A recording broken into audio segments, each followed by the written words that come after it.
બોટાદમાં ગઢડામાં ખેત શ્રમિકોની વિશાળ રેલી યોજાઈ હતી।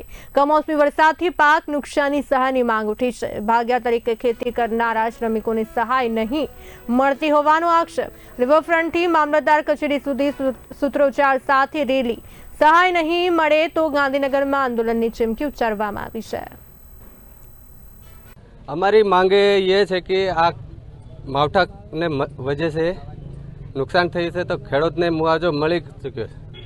तो हमारी मांगे भी ये है कि हमने पण सरकार थोड़ो सहाय आपे तो हमने पण सारू लागे अने अमारा पण बाल बच्चा से अमे 500-600 किलोमीटर थी अमे आव्या छे तो अमे पण हाव निराधार न थाय ए माटे सरकारने निवेदन जे कमोसमी वरसादना कारणे खेडूतोने नुकसान थयो एटले एना खेडूतो माटे तो सरकारे पेकेज आप्यो छे पण एमां अमने कई लाभ नथी मळतो।